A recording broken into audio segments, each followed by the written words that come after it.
Hi, I'm Heather Telford, and today I'm going to be showing you how I put together a window journal using Grafix Mixed Media Journal pages in both black and white Dura and a couple of the chipboard covers made for the Mixed Media Journal, and of course the little discs that hold everything together.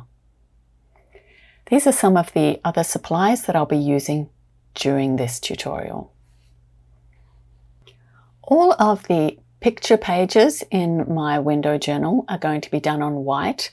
You could mix it up with white and black, but I chose to do picture pages on white with alcohol ink and then the window pages that are cut out on the black. I'm going to start by flooding the white Dura page with isopropyl alcohol. This is a 99%. And then I'm choosing a couple of colors to just fill that area. I'm going for a really sunny look, and you'll see why as I develop this panel. So starting with some orange and some yellow, and remember there's isopropyl alcohol on there already to help it to move. That piece of scrap cardboard behind, I'm just using that kind of to collect any drips that go over the edge, and also to make it easier for me to hold it and move it around.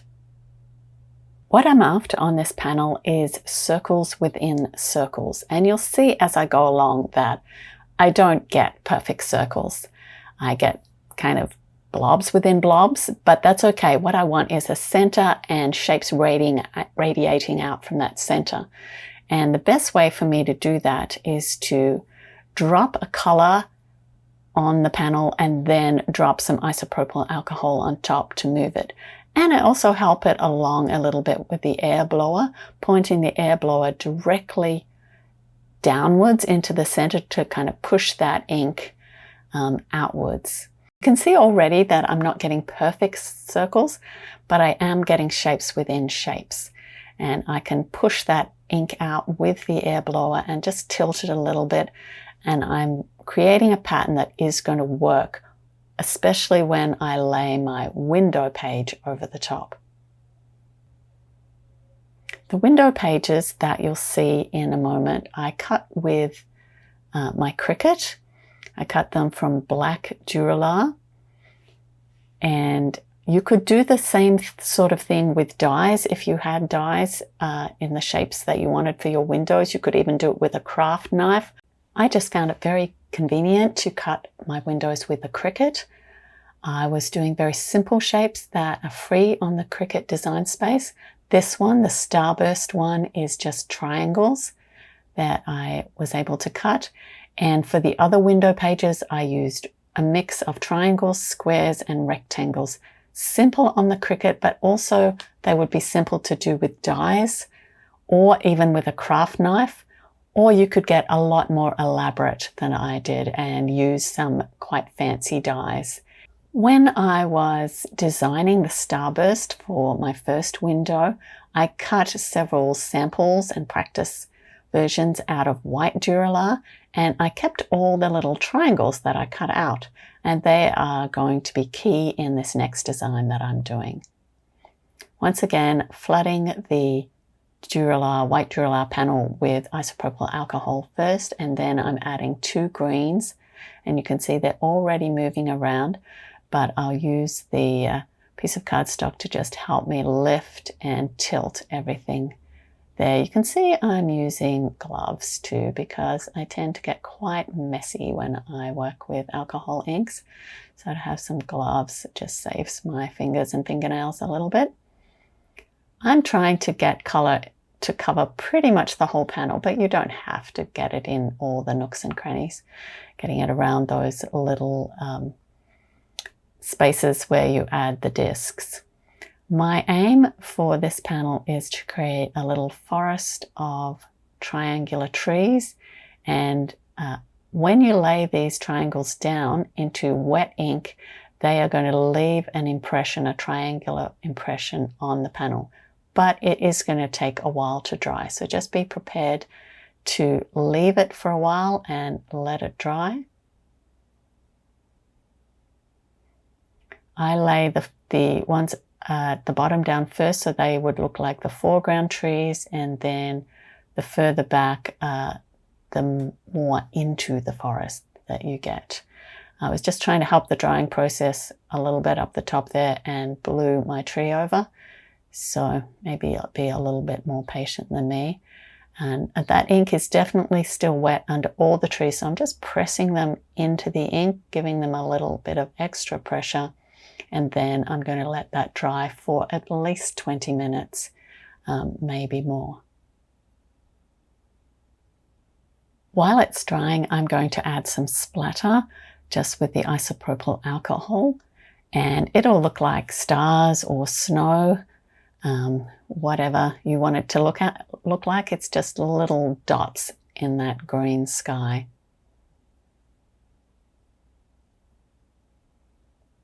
I'm also going to add a moon in the dark sky. I'm just using a stylus to drop isopropyl ink in a dot, and because it spreads out fairly evenly, you get a little circle forming. I want it bigger than that, so I'm actually going to help it along with the paintbrush and paint more isopropyl alcohol on, and then just dab the excess green off with a Q-tip. So I've waited 20-25 minutes, and now I'm going to lift off my little trees. You could save them and create another tree themed project with those. If you look closely, some of the ink moves a little bit when I lift up the trees, which just shows that it wasn't totally dry, but it was dry enough that I've still got my triangle shapes, which is what I'm after, little Dr. Seuss type trees. This last one had still quite a bit of wet ink underneath, so I pressed it straight down and let that dry for another 10 minutes. And I finally lifted it. It still had a little bit of wet ink moving, but not so much as to change the shape of the triangle trees. So you can see I've cut a fairly traditional window for that panel. And let's move on to my next one. I'm working with blues this time. I've worked with yellows and oranges and then some greens. This one I'm working with blues, and I'm going after a seascape. I will point out that the footage is sped up in this video. Otherwise it would be very long, and it is a little bit repetitive at times. I just want you to see how I use the inks, how I move them, so speeding up the footage doesn't take away from that. I changed my mind several times with this blue panel, and I've kept in those changes. I could have cut them out and just did the last version of this panel, but I wanted to show you how easy it is to change your mind midway through working with alcohol inks and still get them to move. You can add isopropyl alcohol, which is what I do, and then just get things moving in a different direction. You can see here that I have another air blower. This isn't a hand operated one. This is an electric one, blows cold air. You can look it up. The name is there on the unit, but it works very well. I can turn it right down to a fairly gentle amount of air, and it just saves my hand with the pumping and does the same job. Here I am adding more and more isopropyl alcohol because I want horizontal lines, but I don't want all those really darker bits. So I'm actually flooding this several times before I stop. You could stop at any point. I just kept trying for something a little bit different. That is one of the beauties of the Dura, how many times you can reuse a sheet.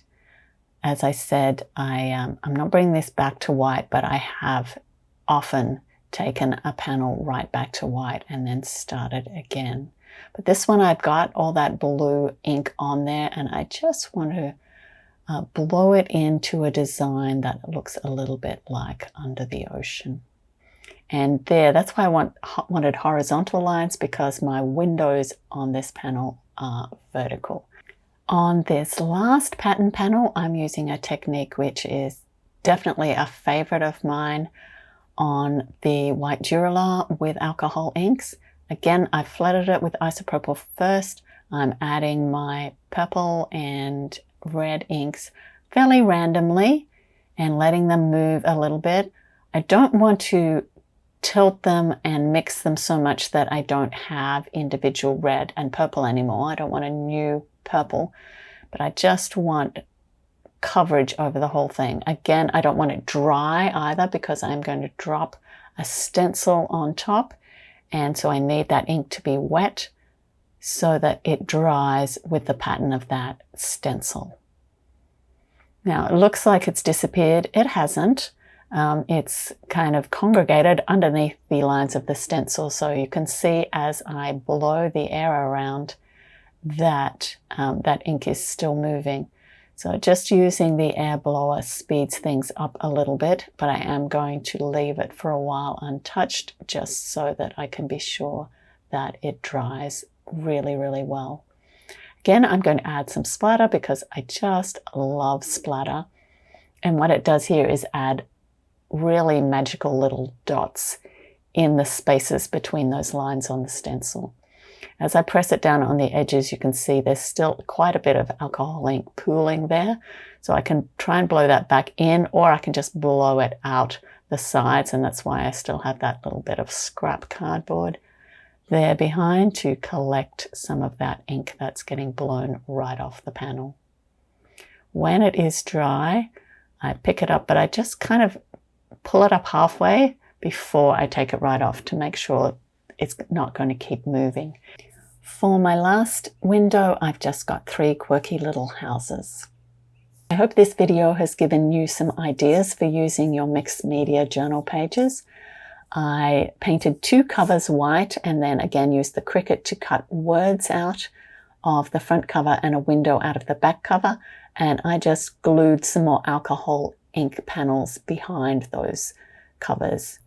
The pages are very easy to remove and reinsert in this journal, so you could change the windows from one pattern page to another.